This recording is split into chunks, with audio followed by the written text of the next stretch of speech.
respecto a las bradiarritmias, acordado bradiarritmias, todo ritmo por debajo de 60 latidos por minuto, en el MIR lo más importante es, por un lado, reconocer los síntomas que producen las bradiarritmias y, por otro lado, las indicaciones de marcapasos.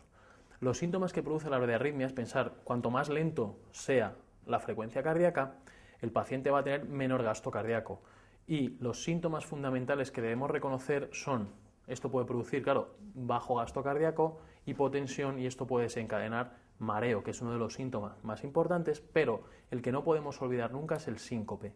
Debemos reconocer en el MIR el síncope de origen cardiogénico.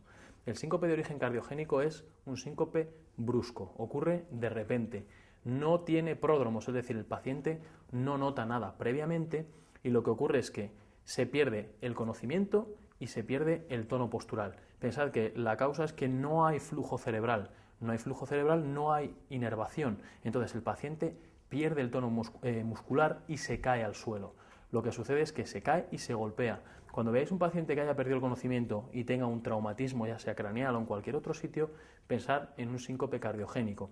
¿Qué ocurre? Que el paciente, después del síncope, se recupera espontáneamente y no tiene periodo poscrítico, es decir, cuando se despierta, el paciente no sabe qué ha pasado, se despierta en el suelo, pero no está con bajo nivel de conciencia, como puede ocurrir con un síncope en un paciente que tenga una enfermedad del gran mal, que hace una crisis tónico-clónica. Pensad que la única diferencia entre un síncope y una muerte súbita es que el paciente se recupera, ¿vale? Entonces, eso por un lado, los síntomas, y luego, importante que sepamos las indicaciones de los marcapasos. Pensad que todas estas indicaciones son cuando el paciente no tiene ninguna causa que haya provocado esa situación. Si hay una causa, no hay que poner un marcapasos, hay que recolocar la causa, hay que curar esa situación. Entonces, las indicaciones de marcapasos son 4 fundamentales. La primera es la enfermedad del nodo sinusal. Fijaos que os remarco que tiene que ser sintomática, es decir, que produzca esos mareos o esas pérdidas de conocimiento. ¿Qué es enfermedad del nodo sinusal? Pues se define como las pausas o los paros sinusales, es decir, que el nodo sinusal deje de mandar estímulos. Todos tenemos pausas o paros sinusales y ocurren sobre todo por la noche. ¿Cuándo son significativas esas pausas? Cuando son de más de 3 segundos por la mañana. Es decir, durante el día, si yo tengo pausas o paros sinusales de más de 3 segundos y que me producen síntomas de mareo o de síncope, tengo indicación de marcapasos. El síndrome bradicardia-taquicardia es otro tipo de enfermedad del nodo sinusal. Lo que ocurre es que estos pacientes alternan episodios de taquiarritmias, que generalmente es una fibrilación auricular paroxística, y lo que sucede es que cuando cardiovierten, es decir, cuando el paciente pasa a ritmo sinusal, tienen una pausa muy larga, y esa pausa les puede provocar un síncope. Cuando el síndrome bradicardia-taquicardia, esa pausa cuando recuperan el ritmo, es sintomática, tienen indicación de ponerles un marcapasos. Y luego está la bradicardia sinusal. Es muy frecuente que a lo largo de los años un paciente que va envejeciendo se va fibrosando el nodo sinusal y lo que ocurre es que descarga con menos frecuencia. Pues si la bradicardia sinusal es sintomática, es un ritmo sinusal pero lento, 40-35 latidos, que produce síntomas, habrá que ponerle un marcapasos. El siguiente grupo son los bloqueos auriculoventriculares. Debemos recordar que tienen indicación de marcapasos los bloqueos AV de segundo grado tipo 1, es decir, los que hacen ritmo de Benkeback, solo cuando producen síntomas. Si no producen síntomas, no hay que hacer nada. Mientras que en los de segundo grado tipo 2, es decir, los que no hacen Benkeback, o los bloqueos auriculoventricular completos, se les pone un marcapaso, independientemente de que tengan síntomas o no. El tercer grupo que requiere implante de marcapasos son los pacientes que tienen enfermedad del seno carotidio de predominio cardioinhibidor. ¿Esto qué es? Pensad que el glomus carotidio es la zona donde están los vasoreceptores.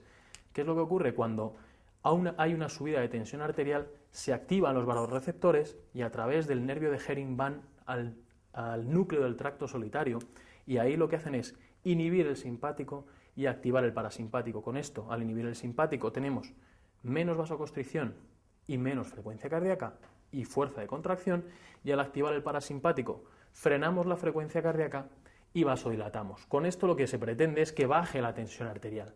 ¿Qué sucede? Que los enfermos que tienen enfermedad del seno carotidio se les activa el glomus carotidio por circunstancias que no son fisiológicas. Por ejemplo, al rascarse, al girar la cabeza, al anudarse la corbata, a estos pacientes se les activa el glomus carotidio y tienen un desencadenante de bajarles la tensión y bajarles la frecuencia cardíaca.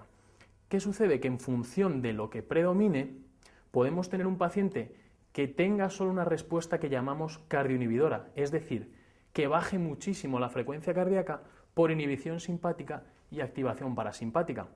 O, en el extremo opuesto, puede ocurrir una respuesta vasodepresora, es decir, que al activar el parasimpático y inhibir el simpático, lo que ocurre es una vasodilatación muy importante con hipotensión muy brusca que no se pueda controlar con taquicardia y el paciente pierda el conocimiento. Son los dos extremos, en general hay una mezcla de los dos, pero cuando predomina lo cardioinhibidor, es decir, que con la activación del seno carotidio hay una frecuencia cardíaca muy lenta que produce síntomas, habrá que poner un marcapasos. Lógicamente, si la respuesta es vasodepresora, si yo pongo un marcapasos no consigo nada porque el problema es vasodilatación. En el cardioinhibidor sí, porque con el marcapasos prevengo que si baja la frecuencia cardíaca, el marcapasos entrará y evitará el síncope. Por último, los que os cuesta más entender son los bloqueos bi- y trifasciculares. ¿Esto qué es? Si nos acordamos, en nuestro sistema eléctrico del corazón teníamos el nodo sinusal, el nodo auriculoventricular, que venía el haz de His, la rama derecha y la rama izquierda con sus dos fascículos. Se considera un bloqueo bifascicular simplemente al bloqueo de rama izquierda. Pensad que tiene dos fascículos, el antero superior y el posterior inferior. Y también será un bloqueo bifascicular la combinación de un bloqueo de rama derecha con cualquier fascículo de la rama izquierda. Es decir, un hemibloqueo anterior izquierdo y un hemibloqueo posterior izquierdo. Estos son los bloqueos bifasciculares. Los trifasciculares serán la combinación de un bifascicular más un bloqueo AV de primer grado. Es decir, un PR de más de 200. Fijaos, muchos pacientes tienen bloqueo de rama izquierda o bloqueos bifasciculares que sea un bloqueo de rama derecha con cualquier hemibloqueo y no les pasa nada. Entonces, ¿cuándo pondremos un marcapasos a estos pacientes? Cuando tengan un bi o un trifascicular, el primer requisito es que tenga síntomas. Si no tiene síntomas no hay que hacer nada, pero si tiene síntomas de mareos o síncopes, lo que hay que hacer es un estudio electrofisiológico y lo que vamos a medir en ese estudio es el tiempo que tarda el estímulo desde que llega al haz de His hasta que despolariza todo el ventrículo. Eso es lo que se llama intervalo HV, el intervalo His-ventrículo. Si es prolongado, si es más de 100, hay que implantar un marcapasos. Entonces, un bloqueo biotrifascicular asintomático, nada. Si tiene síntomas, estudio electrofisiológico para medir el HV, que si es de más de 100, implantaremos un marcapasos. En nuestra pregunta, si nos fijamos, el paciente de la pregunta número 1, de la respuesta número 1, tiene un bloqueo V completo, pero tiene una causa, que es el infarto. Lo que hay que hacer es tratar el infarto para recuperar el bloqueo auriculoventricular. El de la pregunta 2, lo que tiene es un PR de 220, que es un bloqueo V de primer grado, y un bloqueo V de segundo grado tipo 1, asintomático, no hay que hacer nada. La correcta es la 3. Fijaos, es un paciente que tiene un bloqueo V de segundo grado tipo 1, pero también tiene rachas de bloqueo AV de tercer grado o bloqueo AV completo. Aunque no tenga síntomas, hay que ponerle un marcapasos.